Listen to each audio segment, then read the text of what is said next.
Bom, galera, aí tá um trabalho, né, a verdade sobre o dízimo, né, com o pastor Elias e sua filha aí. O que eu quero deixar claro é uma coisa, né, vou soltar aqui o vídeo. Agora eu vou polemizar, ok? Porque tudo bem, a gente viu já nos evangelhos a visão de Jesus, mas eu quero saber sobre o doutrinador da igreja. O apóstolo Paulo, ele diz, pai, que era para dar segundo o propósito do seu coração. E aí pega, né? Então, peraí, como é que vamos entender isso? É verdade. Paulo realmente dá esse tipo de orientação. Cada um contribua segundo propôs no seu coração. Ora, se é segundo propôs no coração, então Não são 10%. não são os 10%. E se a pessoa propôs os 10% para cumprir aquilo que dizia na lei mosaica? Mas isso é uma inferência. Vamos deixar de inferência e vamos para o texto bíblico? Vamos lá então. Esse texto que a Abigail acabou de apresentar está na segunda carta de Paulo aos Coríntios, capítulo 9. Capítulo 9, segundo aos Coríntios, capítulo 9, versículo 7. Vamos lá. Cada um contribua segundo propôs no seu coração, não com tristeza ou por necessidade, porque Deus ama ao que dá com alegria. E agora? Bom, a revelação bíblica não está presa apenas ao capítulo 9, versículo 7 da segunda carta aos Coríntios. Nós temos que saber o que a Bíblia toda diz a respeito do assunto. Será que Paulo só falou isso a respeito das contribuições? Ou existem outras passagens em que Paulo vai falar do sistema de contribuição na época? Eu creio que sim. Nós vamos ler agora, também, que não podemos deixar de ler, 1 Coríntios capítulo 16, versículo 2. E aqui a coisa começa a tomar uma outra conotação. Está escrito assim, olha, a partir do versículo 1 e 2. Ora, quanto à coleta que se faz para os santos, fazei vós também o mesmo que ordenei às igrejas da Galácia.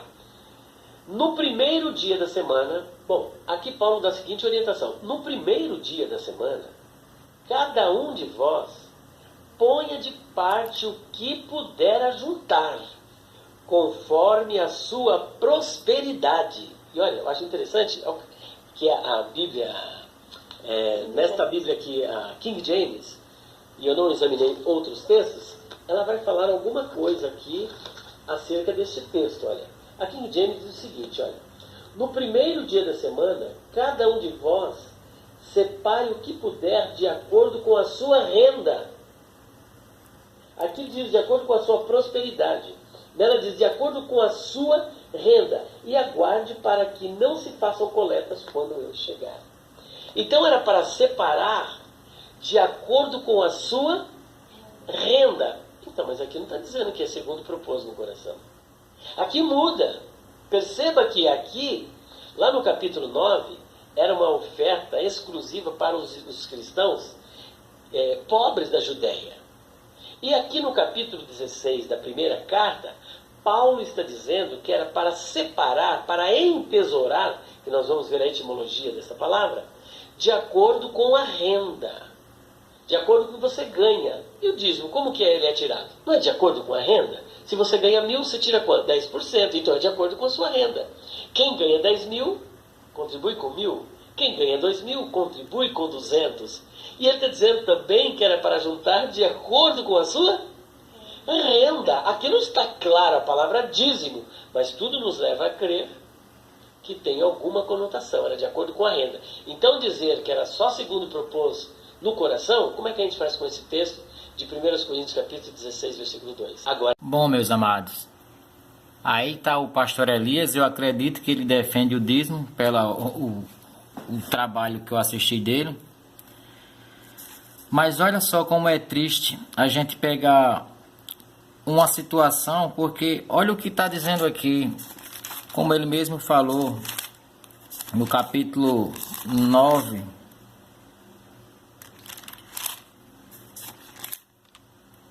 Você quando vem para 2 Coríntios 9, 7, como ele falou, vamos chegar lá enquanto eu estou filmando ele aí.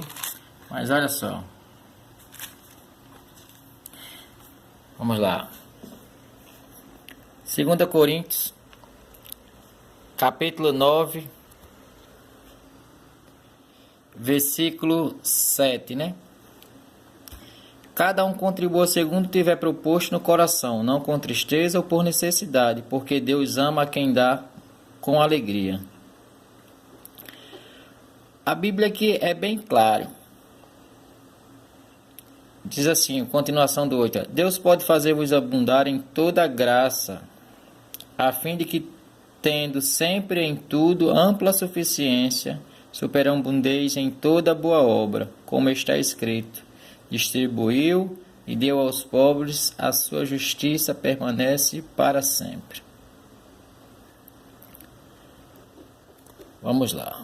A filha dele falou sobre, né, o que eu acabei de mostrar, 2 Coríntios 9:7. Aí ele, para confundir a cabeça de quem está ouvindo esse trabalho que ele fez, não da filha dele, mas confundindo o trabalho que ele fez, porque ele sabe que pela internet vai chegar outras pessoas que não têm o conhecimento. Aí ele diz, mas olha só o que Paulo diz em 2 Coríntios 16, 1 e 2. Quanto à coleta para os santos, fazei vós também como ordenei às igrejas da Galácia. No primeiro dia da semana, sabemos que é o domingo, cada um de vós ponha de parte em casa, conforme a sua prosperidade, e vá juntando, para que se não façam coletas quando eu for. E quando tiver chegado, enviarei com cartas para levarem as vossas dádivas, que era aquele valor que ele tivesse recebido ali, da coleta, a Jerusalém, aqueles que aprovardes. Se convier que eu também vá, eles irão comigo. Paulo está deixando aqui uma transparência, porque há uma lei, né, dos judeus que tem que ter 2 ou 3 pessoas para que se confirme uma verdade. A transparência de Paulo, já quando recebesse esse dinheiro, Paulo deixa bem claro aqui para que não haja, né, comentários maldosos depois. E acima está acerca da coleta para os necessitados da Judéia.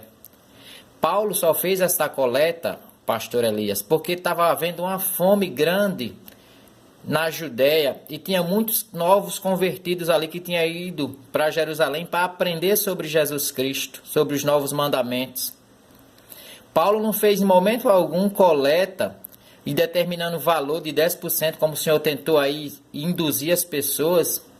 Aqui diz bem claro, no primeiro dia da semana, cada um de vós ponha de parte em casa conforme a sua prosperidade. Digamos que eu só prosperei R$10 na minha semana todinha. Eu só ia dar R$1, ou 2, ou 3, dependendo do que o meu coração mover para tal coisa.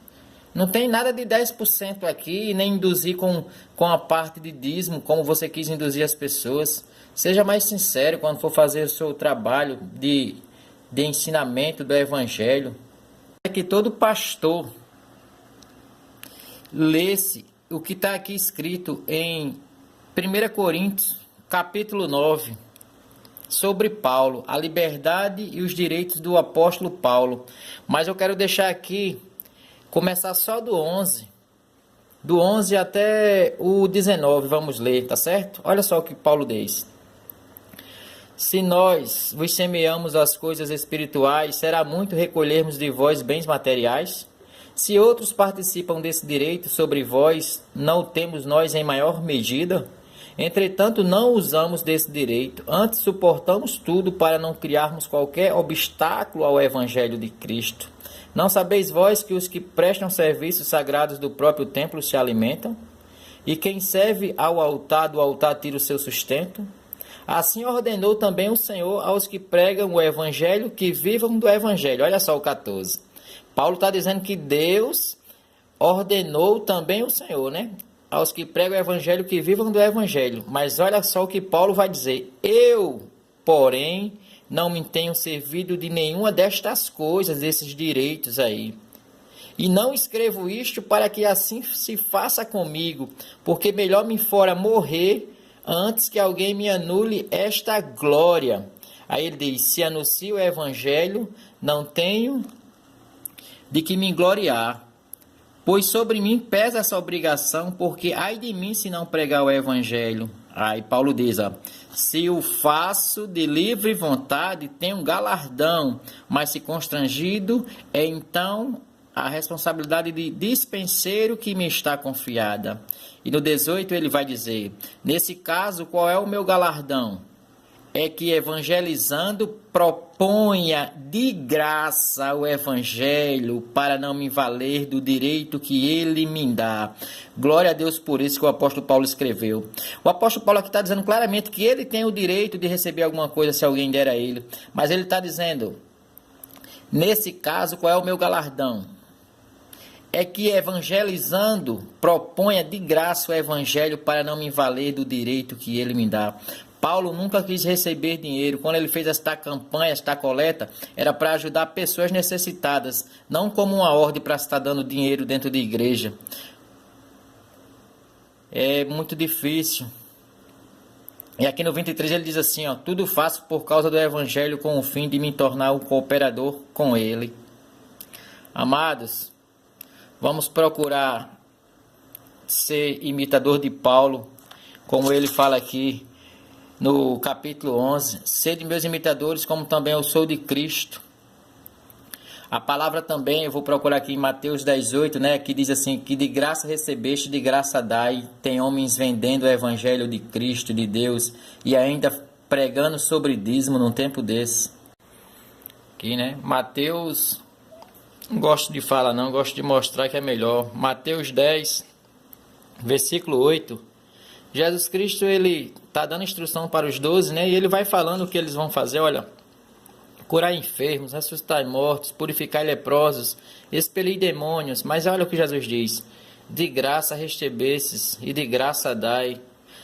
De graça vocês receberam o evangelho, de graça dai. Não venda a palavra de Deus, não cobrem dízimo, não faça mais esse tipo de coisa.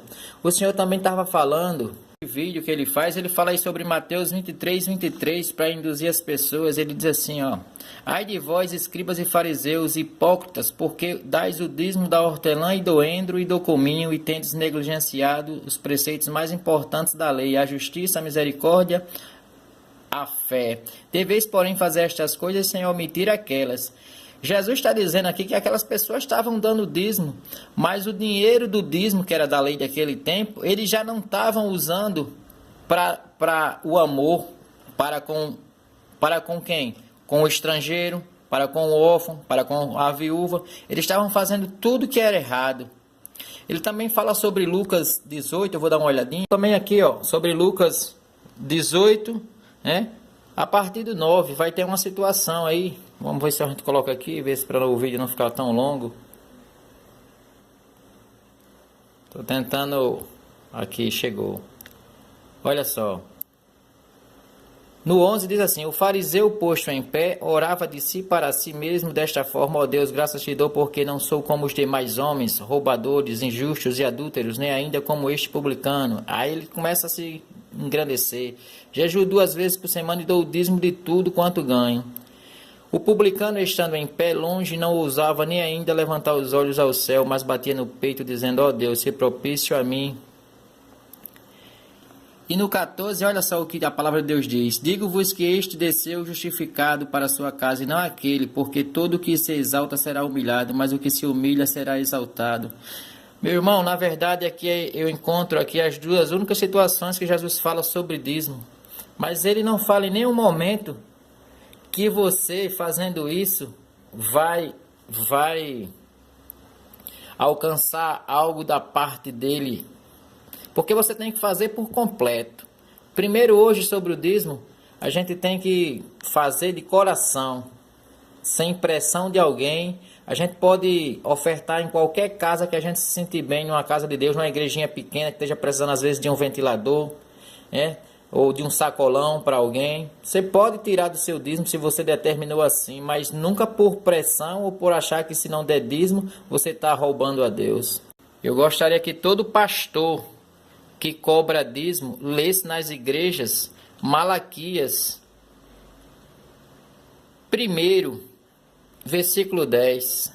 Olha o que diz a palavra do Senhor. Tomara houvesse entre vós quem feche as portas para que não acendesses em vão, ou debalde, né? O fogo do meu altar. Eu não tenho prazer em vós, diz o Senhor dos Exércitos, nem aceitarei da vossa mão a oferta. Isso significa que tantos sacerdotes, aqui também começa no começo, no primeiro, diz assim, ó, sentença pronunciada pelo Senhor contra Israel por intermédio de Malaquias, que era o profeta. Ou seja, Deus levantou Malaquias para enfrentar todos os sacerdotes e as pessoas que estavam fora do padrão de Deus. É interessante isso. Ele falou que lá no Malaquias 3:8, né, que era a nação, mas olha aqui o que diz a palavra: o Senhor reprova os sacerdotes. Sacerdotes que desprezais o meu nome, diz o Senhor. Eles estavam colocando as coisas indecentes, as coisas impuras para Deus e ficando com as melhores. Ou seja, esses sacerdotes, eles quebraram a aliança com Deus de maneira que já não existe mais a lei do dízimo, porque os levitas quebraram a união que tinha com Deus. Você, meu amigo, que é dizimista, aprenda a ler Malaquias. Vocês sofrem também porque querem, porque isso é 4 capítulos. Olha aqui o que diz, a palavra do Senhor. O castigo dos sacerdotes, agora, ó sacerdotes, para vós outros, é este mandamento: se o não ouvirdes e se não propuserdes no vosso coração dar honra a meu nome, diz o Senhor dos Exércitos, enviarei sobre vós a maldição e amaldiçoarei as vossas bênçãos. Já as tenho amaldiçoado, porque vós não propondes isso no coração. Deus vai começar a pegar pesado aqui com os sacerdotes que não estavam mais em conformidade com a lei. Mas as pessoas têm preguiça de ler Malaquias, um livro que só tem 4 capítulos, e é enganado por estes homens. A lei do dízimo já não funciona hoje para nós. Até porque se você tivesse que ir no templo deixar, você teria que ir em Israel. Isso está totalmente fora do padrão. Nem o templo existe mais. O templo agora somos nós.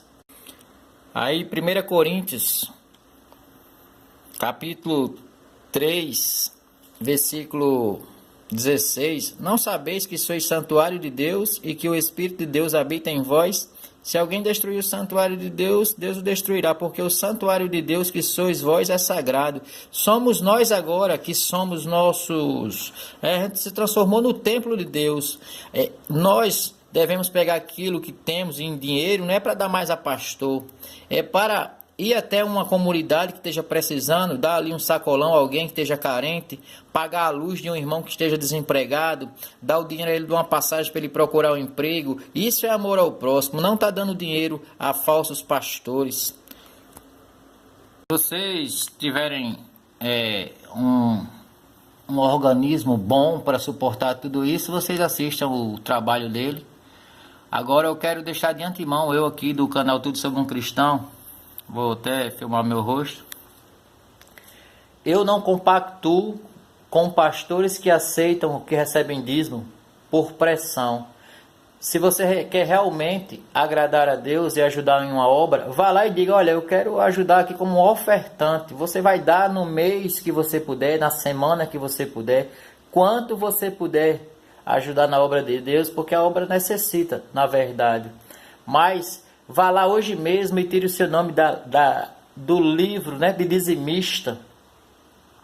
Diga: não quero pertencer mais a isso. Quando eu puder vir aqui e dar que meu coração o mover para isso, como tem na palavra, como o apóstolo Paulo nos ensina. Também lá em Êxodo tem. Eu vou até procurar e vou mostrar para que você não fique acreditando nas minhas palavras, e sim nas escrituras. Aqui em Êxodo, olha, tem assim: Deus manda trazer ofertas para o tabernáculo. Mas olha como Deus é interessante. Disse Deus a Moisés: fala aos filhos de Israel que me tragam a oferta de todo homem cujo coração o mover para isso. Dele recebereis a minha oferta. E vai continuar aqui, ó: esta é a oferta que dele recebereis. E ele vai dizer que você pode receber ouro, prata e bronze. Certo, porque era uma maneira de dinheiro daquele tempo. Sabemos disso, o ouro, a prata e a bronze era uma maneira de dinheiro. Que podia sim receber dinheiro, mas cujo coração do homem mover para tal coisa. Não era um valor determinado, como as igrejas estão fazendo aí mensalmente. Pastor Elias, eu sei que o senhor é um homem que estuda bastante. Eu admiro alguns trabalhos seus. Mas a pior coisa que tem é quando a gente conhece a verdade e não entrega essa verdade aos homens para agradar a homens, né? O que diz lá no livro de Gálatas, capítulo 1, versículo 8, vamos dar uma olhadinha. Bom, livro de Gálatas, capítulo 1, versículo 8, né? Mas ainda que nós, ou mesmo anjo, vindo do céu, vos pregue evangelho que vai além do que vos temos pregado, seja anátema.